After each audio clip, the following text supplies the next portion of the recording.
Welcome back to Hope for the Caregiver. I am Peter Rosenberger. This is the nation's #1 show for you as a family caregiver. We're thrilled to have you along with us. And by the way, if you're a regular listener to the podcast, you also know that we do a broadcast every Saturday live. It's call-in shows and so forth. We have lots and lots of callers, and invite you to join that. You can go to hopeforthecaregiver.com to learn more about that, or where you can listen, or you can just stream it along at afr.net every Saturday mornings at 8 a.m. Eastern. And, John, we're on over 200 stations now. Yeah. What about that, huh? Yeah. And then the podcast has really grown, so I want to thank you all for listening. Thank you for being a part of this. I've got wonderful. We try to have really interesting interviews from people that are in the industry. We've got a great interview coming up here in a moment with Tommy Doerfler to talk about investment myths about investments, that a lot of people really kind of look at this thing all wrong. And Tommy's going to just give us some good insights. And I'm going to be interviewing Kathy Lee Gifford this week. We've got just lots of things exciting going on. Christmas gifts for caregivers to give to themselves. We started this last week. We're going to do it all the way through Christmas. And John, pick out another one. Well, because it's oftentimes caregivers might get the quote short end of the stick on receiving gifts. You might be caring for somebody who is not capable of giving you a gift, and it can, and it is the season, and it can make you, it can really make or break a couple of bad days, But this one, it doesn't sound like a gift, but it really, really is, and it's the first one. Go see your doctor. Go see your doctor. Go see your doctor. I'd also add, I always add, and your dentist. All right.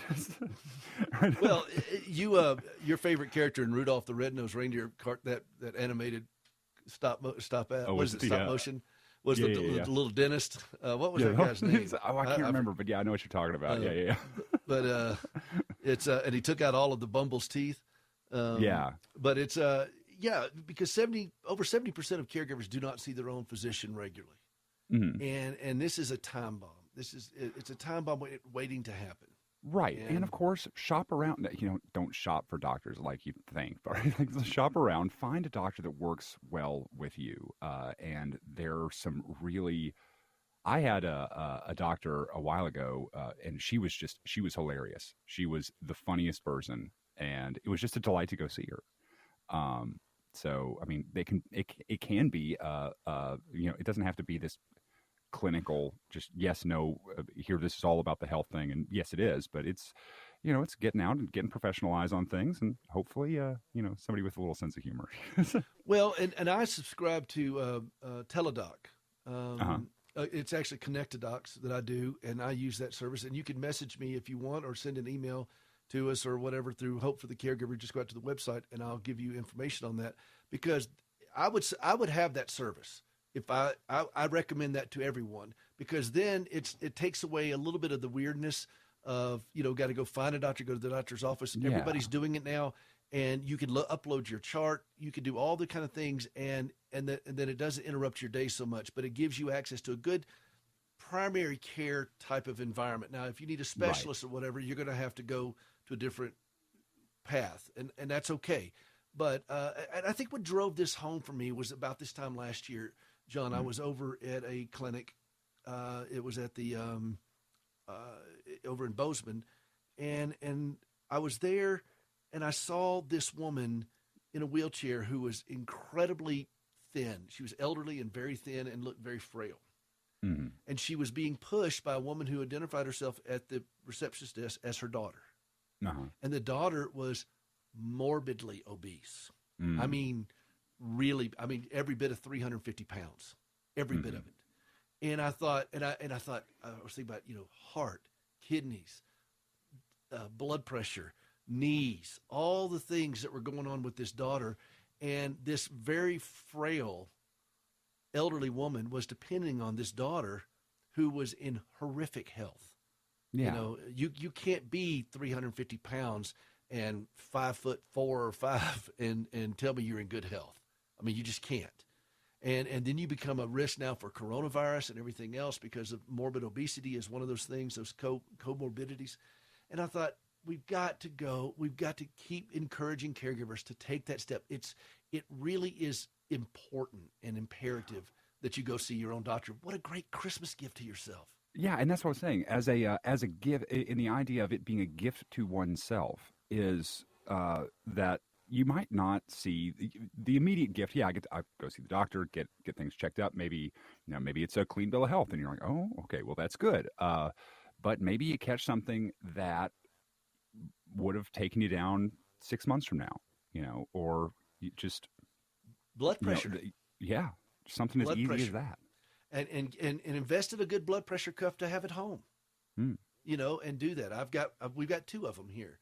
Those kinds of things are they're not very expensive, but they're very important. And if you want to subscribe to that service with Connected Dots, again, message me. I'll show you how to do it. It's easy and it's very affordable, and you can have all of that at your fingertips. And why not? Why wait for this? If you have high blood pressure, I promise you, it doesn't resolve itself. You're going to have to change something. If your cholesterol is high, and particularly a lot of caregivers are my age now. I'm in my under 60. All right. I'm 57, and so if I have high blood pressure and high cholesterol, that sets me on a path for some type of bad event in approximately 10 years. Yeah, okay? it could be really nasty, and that's the gift you're giving. You might not ever realize that you gave it to yourself. You just avoided some tragedy, And so, this is a small thing in the scope of things, and it may seem like a weird thing, but you know what? It's an important thing because your health is important. What do we say on this show all the time? Healthy caregivers make better caregivers. And if you're not healthy, you're listening to the show today and you're looking down at your body and you're saying, there is no way I can say this is healthy. I don't need you to be ashamed of it, and you certainly don't need you to be ashamed of it. Nobody's asking you to be ashamed. We're just asking you to take a step in the right direction. A step in the right direction is 2 steps away from the wrong direction. Ah, yeah. Write that down, John. I've been saying that for years. But by the way, guess who came through with that dentist name from Rudolph? Oh. Ed came through with it. Ed. Hermie. Ah. Hermie. And remember, who was the prospector? Oh, no, there was Yukon Cornelius. That's correct. Yeah. There you go. Ed is on top of it. Listen, these things were the soundtrack and the movie script of our life growing up. I mean, Rudolph every year, man. We had to watch Rudolph every year, and but yeah, go see your doctor. It's a great Christmas gift to yourself, and healthy caregivers make better caregivers. All right, do you have misconceptions about investment? Do you think things about investment? What's the first thing that comes to your mind when you think I need to talk to some type of wealth management or investment group? What's the first thing that comes to your mind? You may be you may have some different thoughts after you talk to listen to our next guest. He'll be back with us here in just a few moments. We're going to go to a break. Wait till you hear what he has to say. You're going to love this. This is Peter Rosenberger. This is Hope for the Caregiver. Healthy caregivers means healthy financially, fiscally, physically, emotionally, spiritually, professionally, and John, I'll even say mentally. Oh, no. We'll be right back.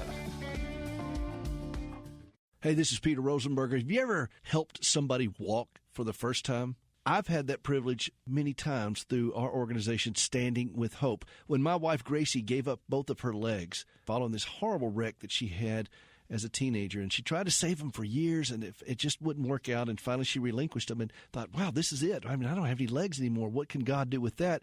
And then she had this vision for using prosthetic limbs as a means of sharing the gospel, to put legs on her fellow amputees, and that's what we've been doing now since 2005 with Standing with Hope. We work in the West African country of Ghana, and you can be a part of that through supplies, through supporting team members, through supporting the work that we're doing over there. You could designate a limb. There's all kinds of ways that you could be a part of giving the gift that keeps on walking at standingwithhope.com. Would you take a moment to go out to standingwithhope.com and see how you can give?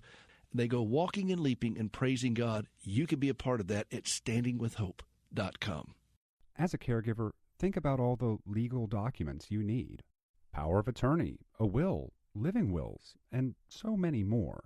Then think about such things as disputes about medical bills. What if, instead of shelling out hefty fees for a few days of legal help, you paid a monthly membership and got a law firm for life? Well, we're taking legal representation and making some revisions in the form of accessible, affordable, full-service coverage.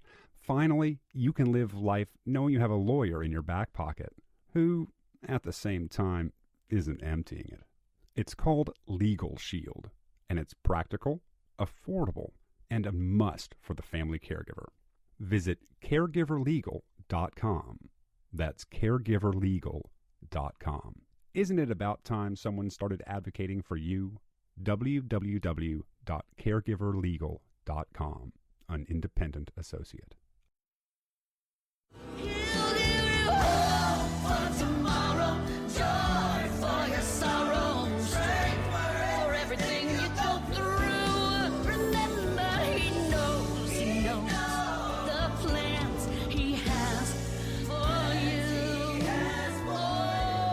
Welcome back to Hope for the Caregiver. This is the show for you as a family caregiver. And if you're not a caregiver, you got to get something out of what we're talking about. But we're here for caregivers. We're here exclusively for them. And that was my wife, Gracie, by the way. You can get that CD. It's a great Christmas gift. If you want to get it, go out to hopeforthecaregiver.com. Just click on the donate button. Whatever's on your heart to help do what we're doing, it's a tax-deductible gift to the ministry that sponsors this show. Hope for the Caregiver is the family caregiver outreach of Standing with Hope. And you've heard Gracie's story about the prosthetic limb outreach, all that stuff. Whatever's on your heart to give, we'll send you a copy of that CD. And thank you very much for being a part of what we're doing. Okay, John, do you still store your money in mayonnaise jars in the backyard? I have a delightful coffee can that. Well, I mean, I do keep a small emergency fund in the house, but that's.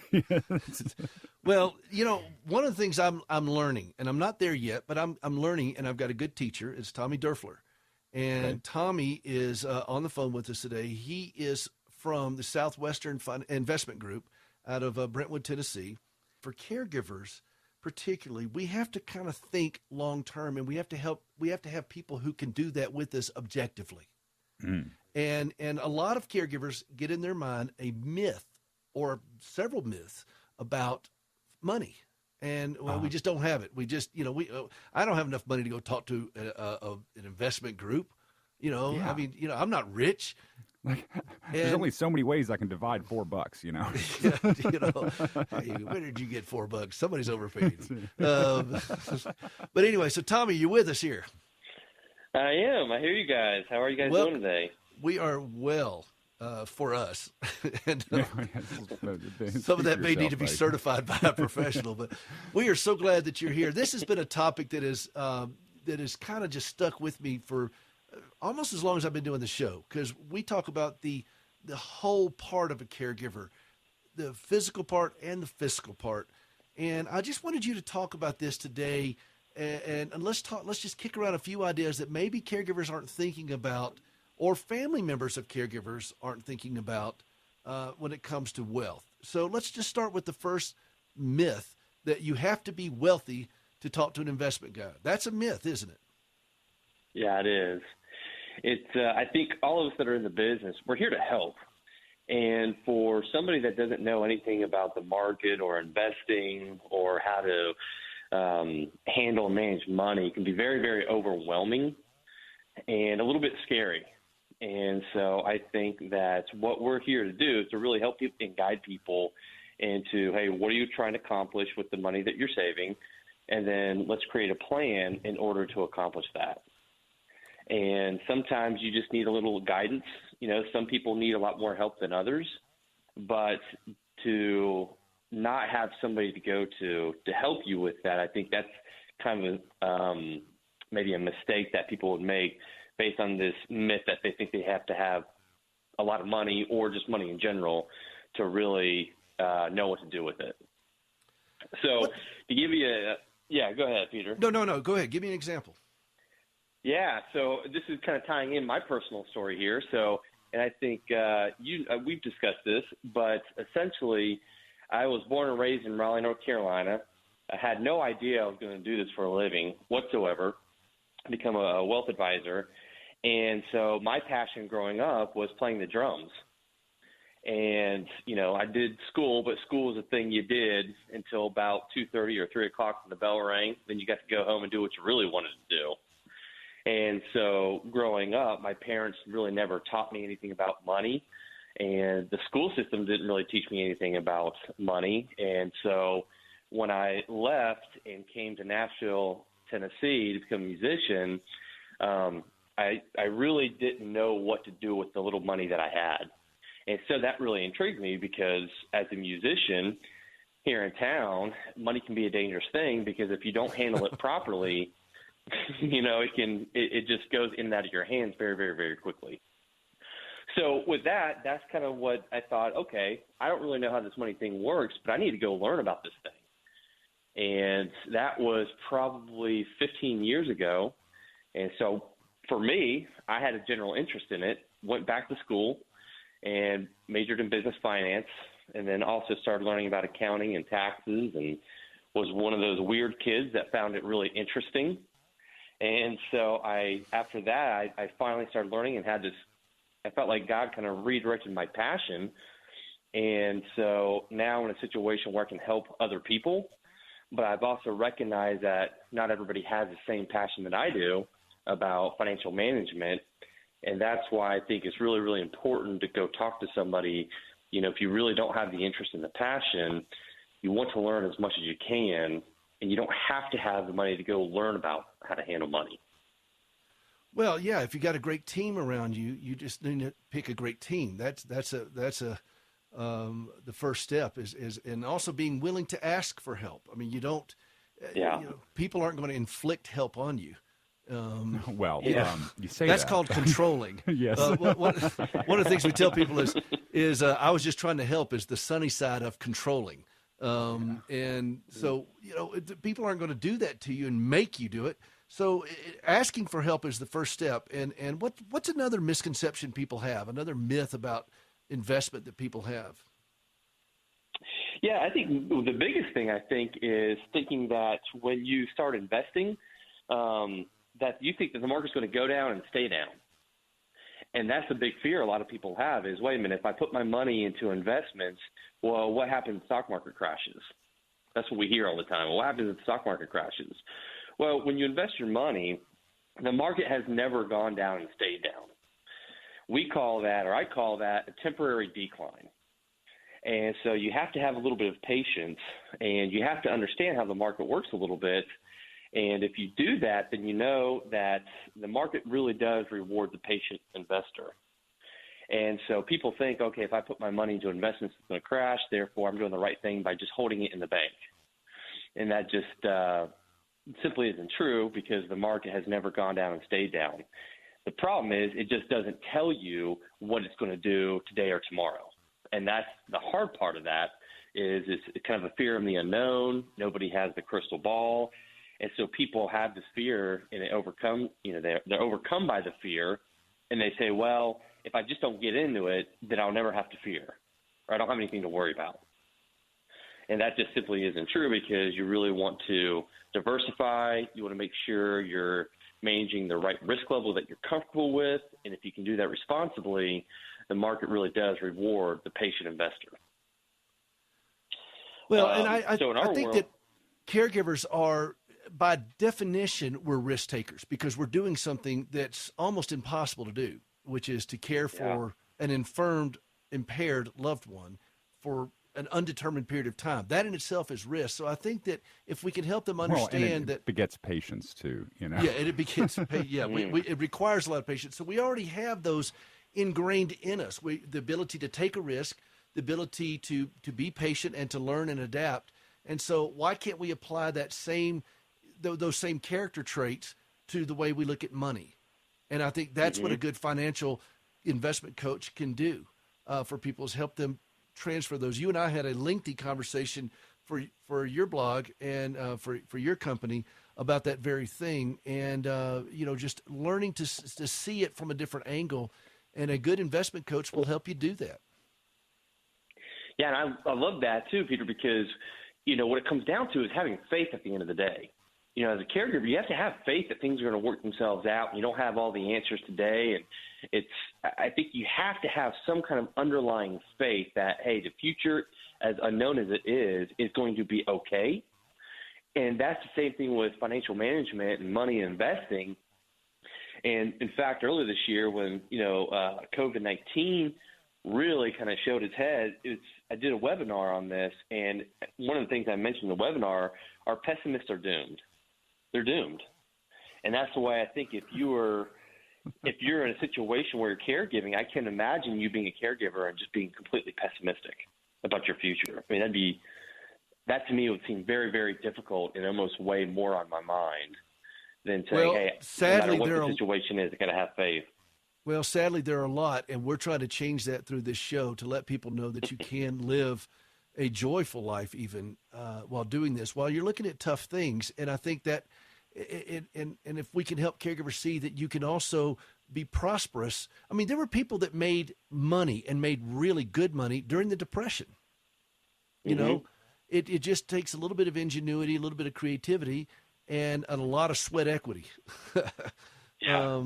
But you're helping, people like me. I mean, Gracie and I don't have all kinds of money, but you've kind of steadied the hand here a little bit and said, okay, here's what we're going to think long term and so forth. And the last thing I want to get into before we run out of time is I want to talk about. I want you to really spend a few moments talking about family members of caregivers like grandparents and so forth who now find themselves with a special needs grandchild, and how to be thinking ahead for some of the needs that those family members are going to have as a grandparent. Now you want to do something for this grandchild or for this family to do things, and so talk a little bit about that too.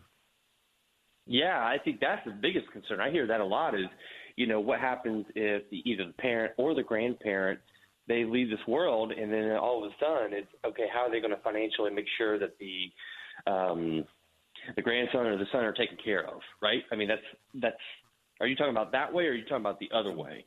Both ways. All of the above. Okay. If you got grandparents that so forth. I mean, we're all going to need some. If you love somebody, you're going to be a caregiver. If you live long enough, you're going to need one. But when you throw in a special needs family member, you know that ahead of time. And so if for these grandparents out there that are my age and maybe a little bit older, and all of a sudden they find that their new grandchild has special needs, and they've got some money that they need to set aside or something. They would like to do that. They'd like to think way down the road, knowing that child is going to need care for a lifetime. If it's Down syndrome, cerebral palsy, spina bifida, whatever. And so there are ways to do that. And that's where a good investment coach can come in and say, okay, here's some things you can do that are not going to be huge risk, but you're going to get better than just sticking it in the bank or, in John's case, a coffee jar. Yeah. A coffee can. That's right. I mean, I think the biggest opportunity there is you have these trusts that are set up exactly for that reason, Peter. And that's the biggest concern a lot of the grandparents will have with a special needs child or grandchild is, hey, I want to make sure they're financially taken care of because obviously either the grandparents most likely will go first or the parents will leave first. And so that's a huge concern. So you can set up a special needs trust. And what you do is with that trust, you can invest money to say, hey, we want to make sure that they're not the child or the grandchild isn't just okay today, but we want a little bit of reassurance that they're going to be okay 5, 10, 15, 20, 30 years out when we're no longer here. And so that's really what you're trying to do. You're trying to set up a good special needs trust, and you're trying to grow the money in a very prudent, responsible way because you know that it's not just about today's financial needs. It's about the financial needs that are, like I said, 5, 10, 15, 20 years down the road. Right. And so how much do you need to start off with? I mean, just ballpark. What's the lowest amount, for example, that you've ever had? I don't know if you can say this on the air, but you probably can. What's the lowest amount that somebody's come to you with and said, hey, look, I've got this amount of money. This is all I have, but I want to start doing something. What's the lowest amount you've ever dealt with? Peter, you can start with a $50 monthly draw. John, I mean, you're in, baby. Boom. We are all set. I need to go find a couple of shekels to rub together, you know? I bet somebody's going to be asking me for a pay raise. $50 a month. Take much. It does not take much. In fact, going back to the when do you start investing, the best thing you can do is start investing after you get your first paycheck. Exactly. I mean, and it does not take much. A lot of employers out there have retirement plans through work. You can do it that way. They make it really easy, really simple, but you don't have to have a lot of money just to start investing. It really doesn't take a whole lot, but the fact that you can start doing it will build a huge habit to be able to help whatever your financial goals are. You know, that's what I wanted people to hear today, and that I can tell you this from Tommy's group because I know them, I work with them, and they're not going to look down at you for any kind of money. They're going to be excited to help you because they see a big picture, they see an opportunity, and they have supreme confidence in their skill set and what they can do. And it really truly is about helping people grow beyond where they are at the moment. And some people feel very trapped as a caregiver financially. I get it. Been there, done that. I mean, Gracie's that I can count so far is an $11 million medical nightmare that I can count. I can't even, it just keeps growing. And I've not lived paycheck to paycheck. I've lived minute to minute. And there have been times, man, when we were scavenging the sofa cushions trying to find enough change just to do stuff, you know. Can, man. We've been over this. All right. John's stealing my stuff for this. But it's, you know, and so if you get an investment counselor that in any way makes you feel like you are just not worthy of their time, walk out that door right away, because there are people like Tommy who care about what they do and they want to help you get to a better place. Tommy, what's the best way if people wanted more information about your company and so forth? What's the best place they could go to, or where can they go get more information? Absolutely. www.lighthousewealthgroup.com. That's the name of my wealth management team. Go there. It has our contact information on there. You can see a little bit about us and see who we are. And if you want to contact us, that gives you a phone number, email address, and everything else. So, again, www.lighthousewealthgroup.com. Tommy Doerfler, Southwestern Investment Group. I really appreciate this, Tommy. This is an important thing. We're going to keep doing this more because caregivers need to know they have a trusted place they can go to get questions like this and start today becoming financially healthy. And financially healthy caregivers make better caregivers. Merry Christmas, Amen, Tommy. Peter. Amen. You too. Have you and ever Gracie struggled as well. to trust God when lousy things happen to you? I'm Gracie Rosenberger, and in 1983, I experienced a horrific car accident leading to 80 surgeries and both legs amputated. I questioned why God allowed something so brutal to happen to me, but over time, my questions changed, and I discovered courage to trust God. That understanding, along with an appreciation for quality prosthetic limbs, led me to establish Standing with Hope. For more than a dozen years, we've been working with the government of Ghana and West Africa, equipping and training local workers to build and maintain quality prosthetic limbs for their own people. On a regular basis, we purchase and ship equipment and supplies, and with the help of inmates in a Tennessee prison, we also recycle parts from donated limbs. All of this is to point others to Christ, the source of my hope and strength. Please visit standingwithhope.com to learn more and participate in lifting others up. That's standingwithhope.com. I'm Gracie, and I am Standing with Hope.